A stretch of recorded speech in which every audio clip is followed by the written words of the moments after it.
Copper Age? It sure does, but it's also the culmination of a year worth of drops, and so Mojang are pulling out all of the stops to make this a great update. They've done things that they said they never would, but here's the question, is this actually a good one, or are Mojang just trying to add as much as they can to it to hope that some of it makes for a good content drop? Well, hello, I'm ABXToyCat, and today I want to give you my full review of the Copper drop, the good, the bad, and the ugly, and I want to get started honestly with the good, because there is a lot of good things to say, and I want to start with what is ultimately the key behind my argument of why it's so good, and that is crafting recipes. You see, Mojang have massively improved both when it comes to armor, the most obvious place, but also when it comes to torches, a slightly less obvious place, and something that gives so much choice to the players. You see, we technically have 4 types of torches now, but let's be real, if you're playing survival, you're not going to be using the redstone torch. You have to go really far down, and when you do, the game's really stingy and gives you 1 torch instead of 4.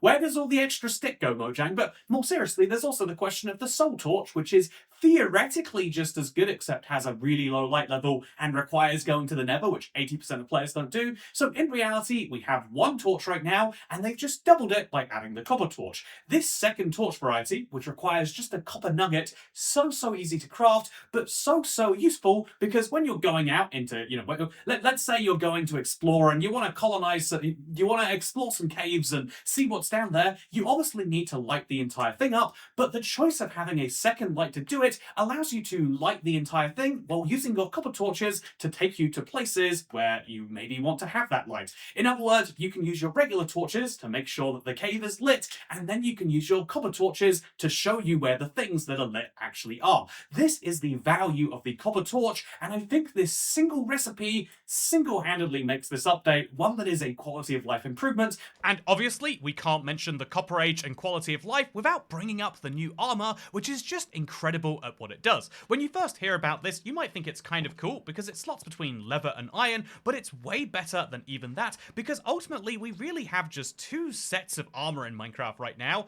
maybe netherite as well you could count, but most people are just never going to use chainmail or gold, especially outside of the nether, and really when it comes to making leather, I'd say it's in the same camp of just not worth killing that many cows, and so for all of those people, having copper armor is the true early game armor set that is much easier to find than iron, and has some downsides by comparison, sure, but it means that you don't have to go straight from naked and being entirely afraid into having iron. Instead, there is this nice middle ground tier, and if you really wanted to, you could enchant it as well. I don't think most people are going to do that, but I love that we have a set of armor that makes sense for a new player that thinks it would look cool, but also makes great sense for someone who's been playing for a long time. If you don't happen to find iron, you'll probably find enough copper for it, and I love this change, it has to be said. It's choice for the players that really actually represents a really good choice overall. Speaking of good choices overall, let's now talk about the third biggest benefit, which is one of those features where everyone has an opinion, but it ranges from good to excellent, because the shelf is something that has so much going on. It's a way to display your items, that's great. It's a way to swap your hotbars, that's even better.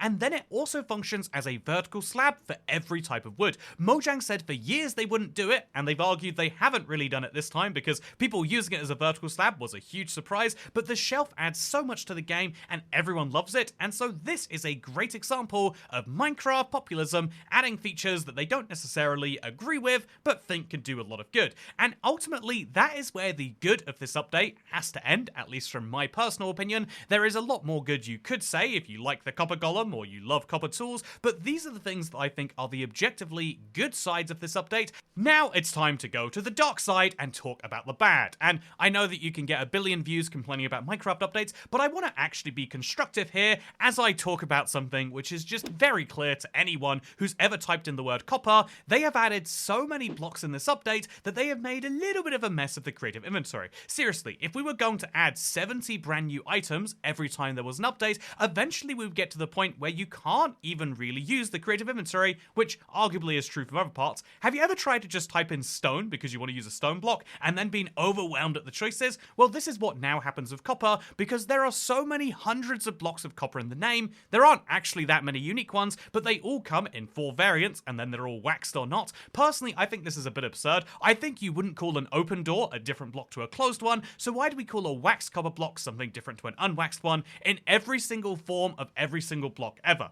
This is something that is a problem by itself, but I think that it's not the biggest problem. That would arguably be the copper golem, which is a really wonderful idea for adding chest sorting. I think that this is a revolutionary idea, and there's a reason why a lot of people wanted to see him here, even if they didn't vote for him in the mob vote. But what I think is crazy is if you have a long-term world and you want him to sort your chests, he's just not going to be able to do that for you. Unless you build a specific area in your base that has 10 or fewer chests, the copper golem is not going to be able to go through them, which is just a real shame. I think that this is something that was widely known about, but given that Minecraft have put so much work into making sure that you need more chests, not just with achievements, but by adding so many items and blocks to the game, you need a lot of chests in your world, and the copper golem isn't going to be able to sort through them for you, and this is a shame because it could have been a great feature, and it felt like during the entire development process, they were going to be adding more at any moment. Everyone was saying, yeah, a few more chests would be great, and Mojang was listening, and then they decided, nah, that doesn't need to be done, it's just great the way it is, and so ultimately, we have a very early game sorter that I guess is there so that if you have a redstone mega sorting machine, you can still justify its use, but personally, I think that it's okay for Minecraft to have advancements, and I think especially if it allows people to avoid crazy farms and redstone machines, then that can be a good thing, but maybe that's just me not having a redstone machine being jealous of those who have. Anyway, my third argument here is that copper chests, copper lanterns, and copper bars all do nothing unique at all. They are reskins of existing blocks, which isn't a downside in itself. I don't want to be someone here who says that Minecraft can never take something they already have and just change the color, but I do want to make the point that reskins are a really hard thing for Minecraft to do now, because after all these years of being purists about their development, suddenly saying that yes, we can reskin things raises the questions of why are you reskinning this and not that? And the easiest way to see this would be looking at the 4 torches we have and comparing it to the blocks that you can make from their fuel, comparing it to the campfires, and then comparing it to lanterns. Why is there no redstone lantern? If it has the same light level as a soul torch, surely there should be a redstone lantern. Maybe it could even do something cool and functional. Or why is it that if you can make these 3 things into lanterns, you can only make 2 of them into campfires?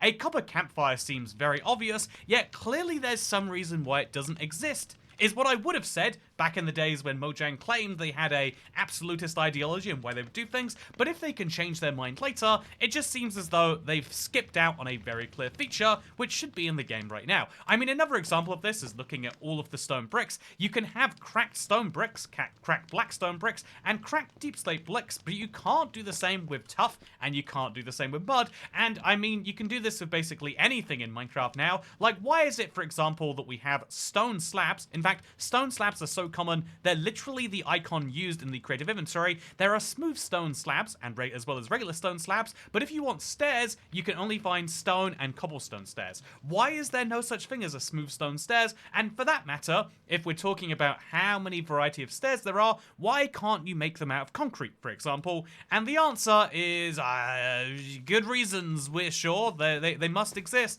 but without actually hearing what those reasons are, and now that we see that so many of these ideas that we used to just assume, like, oh yeah, well they're not doing it because they think it wouldn't fit the set, if they later change their mind on some of those things without explaining why, besides saying, isn't it kind of cool? Then we start to reach the point where we say, yeah, the reason we don't have a copper campfire is because Mojang forgot to do it, or they didn't want to do it, or, you know, maybe the artist didn't want to make a green version of what we already have. But in either case, it seems like a weird reason for such a large company to miss such a large gap in their feature set.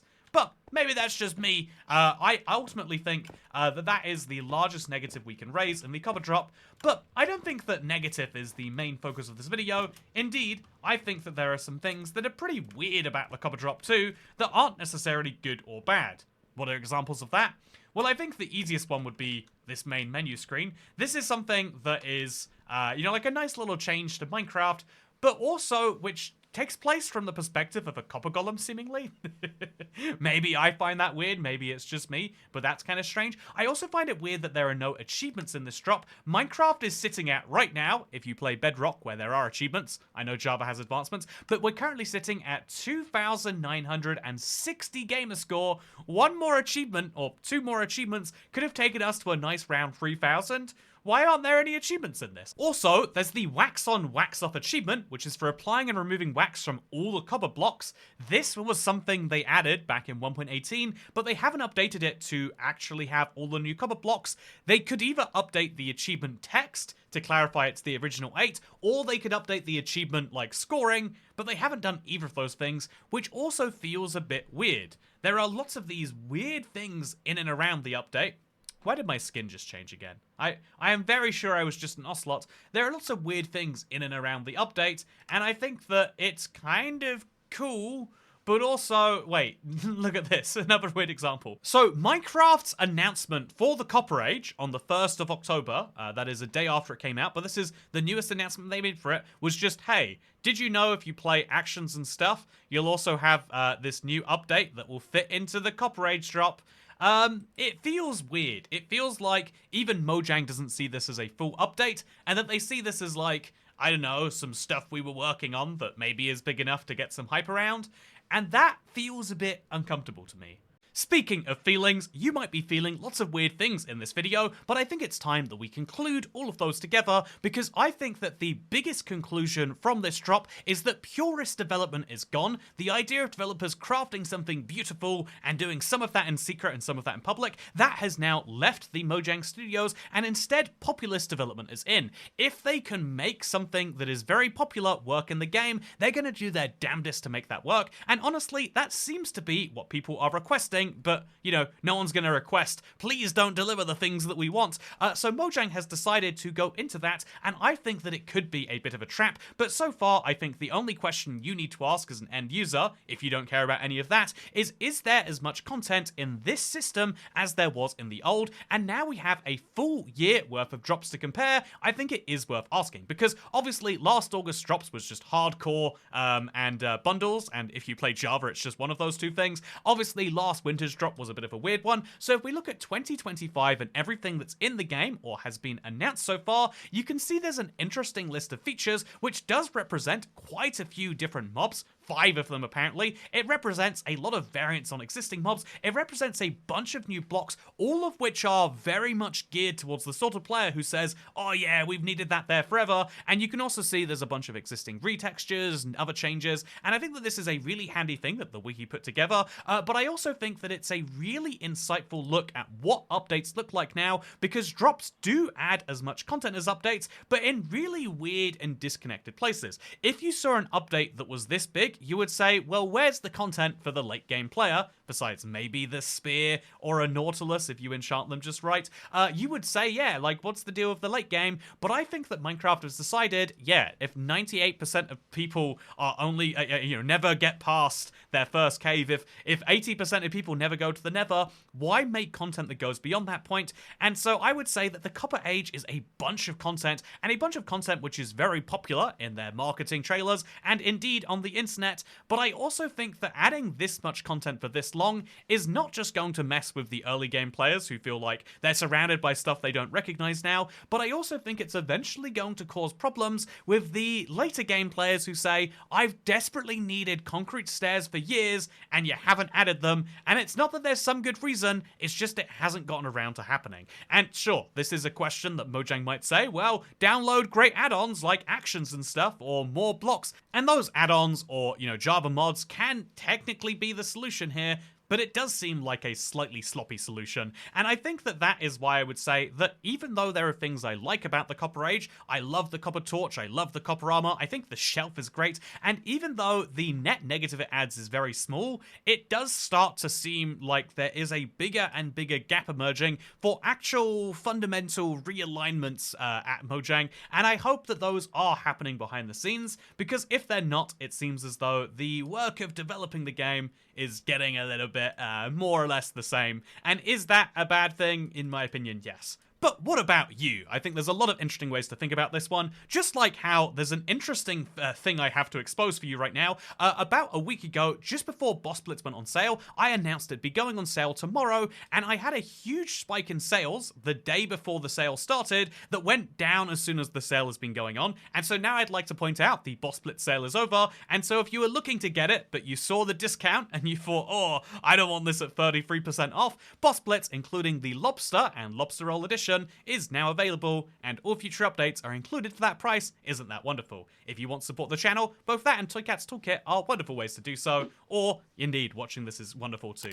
Thank you for having joined this channel and for spending your Friday with me, because I look forward to seeing you in the next one. Indeed. Goodbye.